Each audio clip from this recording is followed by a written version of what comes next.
नमस्कार, मी दुय्यनी बोधवल. आज आपणास खरेदीच्या वेळी लागणारे मुद्रांक शुल्क व नोंदणी फी याविषयी थोडक्यात माहिती देणार आहे. तर सर्वप्रथम आपण बघूयात खरेदी खत म्हणजे काय. खरेदी खत म्हणजे असा कायदेशीर दस्तऐवज ज्याने एखाद्या मालमत्तेविषयीचा खरेदी विक्रीचा व्यवहार होतो. तर अशा खरेदी विक्रीच्या दस्तऐवजासाठी लागणारे मुद्रांक शुल्क व नोंदणी फी ठरवण्याकरता आपण त्या व्यवहाराचे बाजार मूल्य ठरवत असतो. तर आता आपण बघूयात बाजार मूल्य आपण कसे ठरवतो. अशा व्यवहारामधील घेणार व देणार हे आपसात एक रक्कम ठरवतात.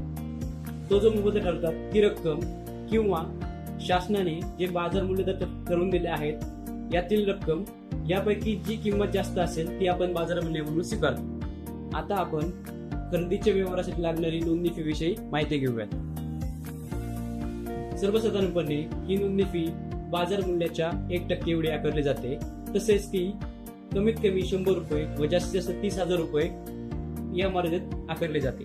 यासोबतच आपण आता खरेदी व्यवहाराच्या वेळी लागणारे मुद्रांक शुल्क विषयी माहिती घेऊयात. महाराष्ट्र मुद्रांक अधिनियम 1958च्या अनुसूची 1 मधील अनुच्छेद 25 प्रमाणे जर असा व्यवहार हा जंगम मालमत्तेबाबत असेल तर मुद्रांक शुल्क हे त्या बाजार मूल्याचे 3% एवढे आकारले जाते. जर हा व्यवहार स्थावर मालमत्तेबाबत असेल तर महाराष्ट्र मुद्रांक अधिनियम 1958च्या अनुसूची 1 मधील अनुच्छेद 25 प्रमाणे यावर मुद्रांक शुल्क जर अशी मालमत्ता ग्रामीण भागात असेल तर त्याला एकूण बाजार मूल्याच्या 4% एवढे मुद्रांक शुल्क आकारले जाते.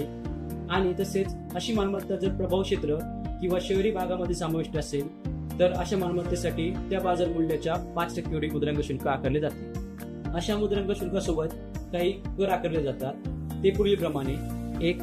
स्थानिक उपकर ज्यालाच लोकल बॉडी टॅक्स असे म्हटले जाते. आणि दुसरा म्हणजे मेट्रो सेस.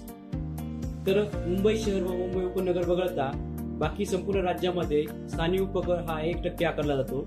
आणि ज्या शहरांमध्ये मेट्रोची सुविधा उपलब्ध आहे अशा शहरांमध्ये 1% एवढा मेट्रो सेस आकारला जातो.